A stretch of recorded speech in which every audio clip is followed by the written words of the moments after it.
The movie begins with Renee watching her daughter and the school dance team as they practice. And because Renee once dreamed of being on a dance team herself, she imagines that she's the one out there rehearsing with them. After practice ends, she claps for them and tells them they're definitely going to win next month's competition. Her daughter then says, "Let's go, Mom." On the way home, she suddenly tells her mother she's quitting the team. Once they're back at the house, Renee asks her at least to explain why she's leaving after all the effort she put in. Cherie, her daughter, says she's quitting because she's tired of her mother interfering in her life, hanging out with her friends and always tagging along as if she were still a little kid. "You always make decisions for me and speak on my behalf. Mom, I'm already 18. Renee replies that she sacrificed her whole life to secure her daughter's future and to make sure she didn't make mistakes she'd regret later. "You can't just quit the dance team." But Cherie insists, "I'm 18 now. You can't force me to do anything against my will." Renee says, "I can, as long as you live in my house." So Cherie fires back, "Well, I didn't tell you. I'm moving in with Dad. I'll leave you the house so you can roam it however you want. I'm also transferring to a school near his place. Starting fresh. Maybe I'll finally find a comfortable life." Renee tells her she doesn't understand that high school is a very special time, and once it's gone, she won't be able to get it back. Cherie snaps, "And how would you know it's special when you never even lived it yourself, Mom?" When her father comes to pick her up, Renee says to him, "Of course you're happy now, since you're the hero dad and I'm the evil mom, right?" He answers, "All I want is for my daughter to be happy, whether she's with me or with you. It doesn't matter." As Cherie gathers her last things, Renee grabs her phone out of her pocket and says, "Let your dad buy you one with his money." Renee storms into her room, furious, throwing everything around. Her phone rings, and it turns out to be a call from a talent scout who discovers dancers. The woman tells her she'll be attending the upcoming dance competition to watch her, and if things go well, she'll sign her to a contract and secure her a full scholarship. Renee called her ex-husband and told him to put Cherie on the phone because she needed to talk to her about something important. But he told her Cherie didn't want to speak with her. When Cherie got to her room at her dad's place, she told him she didn't want her mom to know her new number. He said that wasn't a good idea, but Cherie insisted she just needed some time and that she'd call her mother herself when she was ready. Later, Renee went to see her daughter's old dance team. One of the girls said, "For a second I thought you were Cherie, ma'am." Before leaving, Renee asked her, "Did you really think I was Cherie?" And the girl replied, "For a split second." Yeah, that's when Renee got a wild idea. She went back home, tried on her daughter's clothes, practiced mimicking her voice, and then actually enrolled in another school under her daughter's name, determined to join their dance team. She went to the principal's office to get her class schedule. He handed it to her and said he'd need a parent or guardian to bring proof of residence. Renee told him her mom and dad worked far away and might be back midweek. He said fine, but he'd meet them with the paperwork once they returned. On her first day in class, Ramsey, the edgy guy, immediately locked eyes on her. She looked behind and noticed a pretty black girl wearing the school's dance team logo. After class, she asked her if there were tryouts to join the team. Tanya told her the tryouts had been months ago. Ms. Jenkins then handed her a textbook and said, "We have a test in 2 weeks, so I hope you can get yourself ready in time." Later, Renee approached Tanya while she was having lunch with 2 of her dance teammates, Randa, dressed in a black dress, and Julia. Both of them laughed at the idea of her joining the team, saying their team was already full. Renee showed them a video of her daughter's team practicing, and Randa said, "Isn't that the team we beat last year?" Renee answered, "That's the one." Randa shot back, "Well, we don't take leftovers from them." Renee insisted, "I wasn't kicked off the team. I transferred schools. That's why I couldn't stay with them. Anyway, if there are ever new tryouts or any chance at all, I'd really appreciate it if you'd let me know."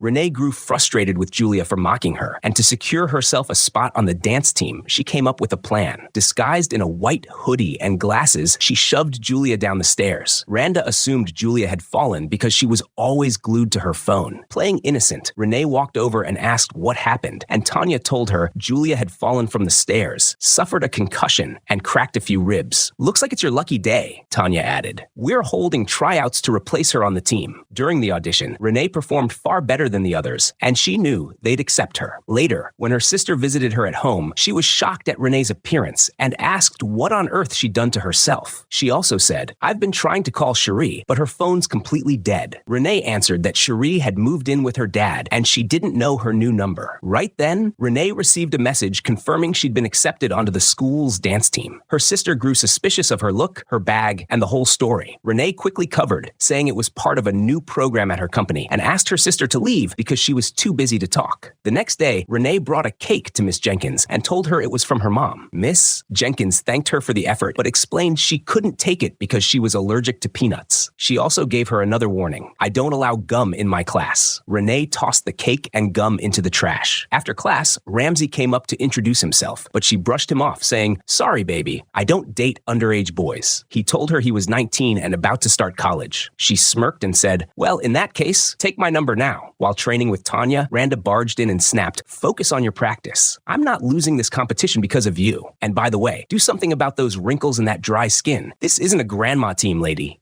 Tanya told Randa she didn't need to talk to her like that, but Randa snapped back that it was just the truth, and the truth always hurts. Later, Tanya went to Renee's car and told her not to take Randa's words to heart. She was always impulsive. Anyway, I'm throwing a party at my house. Come by if you want. You're more than welcome. Meanwhile, Cherie was telling her aunt that she actually missed her mom, even though living with her had always felt suffocating. She admitted she was scared her mom might follow her to college and move into the dorm with her, since she was always trailing her everywhere. Her aunt asked if she'd thought about calling her with her new number, and Cherie said she had thought about it, but was still hesitant. Her aunt advised her to look for a local dance program where she could make new friends and not feel so alone. Back at practice, Randa's routine wasn't working, but Renee adjusted it, and her approach smoothed out the move and made it work. That, of course, only fueled more resentment and jealousy between them. Randa asked, if you're so talented, why did your old team let you go? Renee shot back, like I told you, I transferred to this school. Nobody kicked me off my old team, and I'm not here to get into your drama. I'm here to dance, win a free scholarship, and move on. On her way out of the gym, she bumped into Patrick, the school's athletic director, who seemed surprised to see her as one of the students. That night at the party, Randa asked her if something was going on between her and Ramsey. Renee said she didn't know yet what their relationship would turn into. She then learned from Tanya that Ramsey had broken up with Randa only 2 months earlier. Bored with the party, Renee called Ramsey and invited him over to her house. While there, he picked up a photo of her with her daughter and asked who it was. She told him it was her cousin. From their conversation, she also realized that Patrick, the athletic director, was actually Ramsey's father.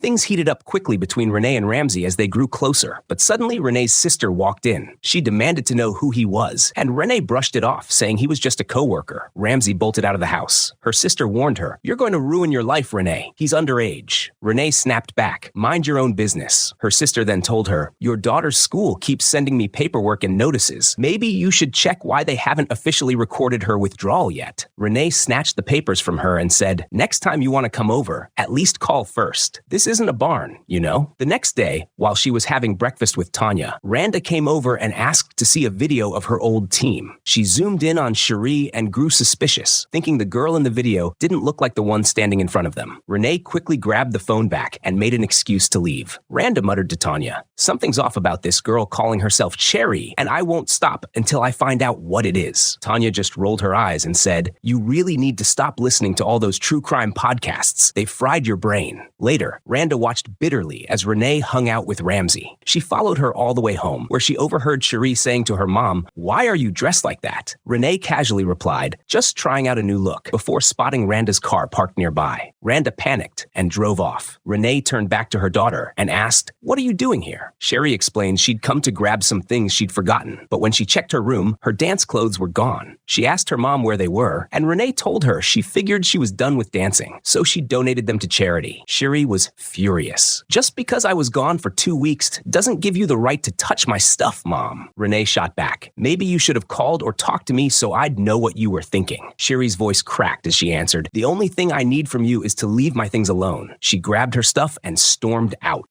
Dark thoughts began to take over, and Renee slipped a drug pill into a small bag. After class, she confronted Randa and sneered, what were you doing near my house, kitty? Randa shot back, what house was that? And who was it that called you Mom? Renee quickly covered, saying, that's my grandmother's house, and the girl you saw is my cousin. She helps me take care of my grandma since she's sick. She then leaned in close to Randa and warned, get me out of your head before I turn your life into hell, slipping the pill into Randa's bag without her noticing. Later, in the principal's office, Patrick told her, I know know you've been seeing my son Ramsey lately, but I need you to stay away from him. He's got a bright future ahead of him, built on the hard work he's putting in right now." Renee replied, "I understand what you're saying. I'm waiting for an opportunity myself, one that could change my life for the better. I don't have time for love or relationships." The principal then pressed, "It's midweek already, and I still haven't seen anyone from your family. When exactly are they coming in?" Renee improvised. "They were supposed to come today, but something came up with work. I really miss them so much," and even broke into fake tears. Wanting to get rid of her, the principal said, "Fine, have your mother come see me next week then." Renee later told Ramsey about his father's warning, and Ramsey apologized to her. At the next team practice, Renee challenged Randa to lead the group dance. Randa said, "That takes months of training." Renee smirked. "Maybe for someone like you. For me, 2 weeks is more than enough." She then performed the same routine Randa had done, but with sharper technique and better precision. Even so, when the girls voted, they chose Randa to be team leader for the competition. At that moment, the principal walked in and told Randa to hand over her bag. He pulled out the packet of pills and asked, "Do you have a prescription for this medication?" Randa, shocked, insisted she had no idea how it even got into her bag. He told her, "You're suspended for a week. Now come with me so we can find out exactly what this drug is."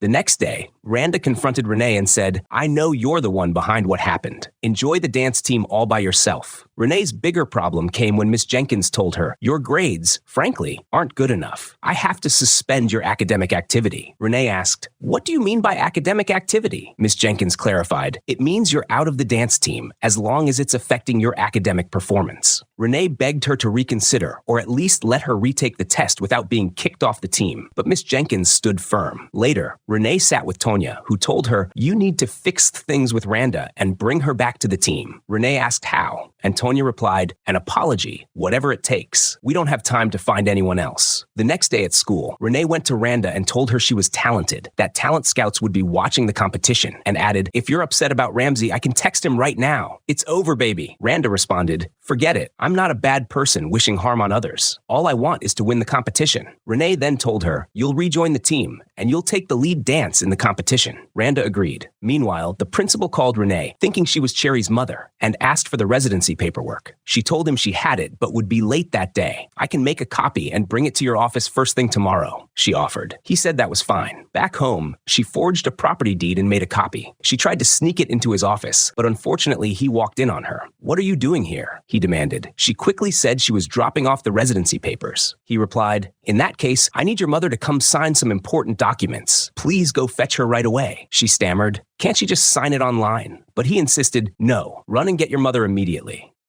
Renee rushed to her car, changed clothes, cut her hair, put on glasses, and went back to the principal's office. When he handed her a document to sign, she signed it under Cherie's name, which made him suspicious, especially when he noticed she was carrying the exact same bag. Once she realized he had figured her out, she bolted, jumped into her car, and sped off. But trouble never comes alone. On her way out, she hit the principal with her car and fled the scene. Later, she met up with Ramsey and asked, "You'll be there to watch me at the competition, right?" He smiled and said, "If I don't come for you, then who else would I come for?" Miss Jenkins interrupted them harshly, saying, "This kind of rudeness doesn't belong in school. Take it outside, animals." Renee turned to Ramsey and asked, "What's wrong with her?" He shrugged. "I don't know, but people say she's dealing with a lot of issues and it's affecting her mental state." In class, Miss Jenkins announced that today's session was canceled because the school security had reported the principal's life had ended in a hit-and-run accident. The shameless Renee turned to Tanya and said, "Who do you think could be so cruel to do that to such a kind man?" That evening, Tanya went home, but Ramsey called her on speakerphone. He said the school had informed the police there were surveillance cameras in the area where the principal was killed. The moment Renee heard surveillance cameras, her stomach dropped and her knees buckled. Back at home, she went into the kitchen, plotting a way to get rid of Ms. Jenkins too. The next day, Renee arrived at class early and waited for Ms. Jenkins. When she came in, Renee said, "For home ec, they asked me to make cupcakes and have you taste them. Don't worry, there are no peanuts inside." Ms. Jenkins smiled. "Well, in that case, let's try one." The moment she took a bite, she realized the center was filled with peanuts, and she began choking. As she reached for her allergy medication, Renee snatched it and threw it away. Jenkins crawled desperately across the floor trying to get it, but Renee kicked it farther out of reach until Ms. Jenkins collapsed and lost consciousness. Renee sat at Miss Jenkins's desk and changed her grade so she'd be eligible to stay on the dance team and compete. Then she called the classroom phone, pretending to be panicked and begging for help before casually popping a stick of gum into her mouth and tearing down the no gum notice Miss Jenkins had posted. In the bathroom, Tonya told her that Miss Jenkins had suffered a severe allergic reaction and her life had nearly ended, and they were rushing her to the hospital. Renee's lack of concern or emotion made Tonya suspicious of her reaction. That night, while Renee was doing wrinkle masks to brighten her skin, she got a shocking message from Tonya. Ms. Jenkins had survived and was being treated at the hospital. This meant everything Renee had done was about to be exposed to the entire school. On the day of the competition, Renee was stunned to see her sister and daughter show up, there to cheer for Cherie's old team. If they saw her, her cover would be blown in front of the whole crowd. She told her team she was going to the bathroom, then texted her sister to meet her outside urgently, knowing exactly where they were sitting. When her sister stepped out, Renee struck her on the head, knocking her unconscious, dragged her into a room, and locked her inside. She then used her sister's phone to send Cherie a message claiming their father had been in an accident and was at the hospital, just to lure them away from the auditorium before her team performed. Meanwhile, Patrick, Ramsey's father, received a message saying the car that had hit the principal matched the description of Renee's vehicle. He rushed out of the auditorium with Ramsey to investigate. Back on stage, Randa, after rallying the team, told Renee to take the lead dance so she could finally claim the scholarship she'd been dreaming about. Renee, overwhelmed with emotion after years of longing for this moment, stepped forward and began the performance. At the same time, Cherie, Patrick, and Ramsey heard Renee's sister screaming for help from inside the locked room.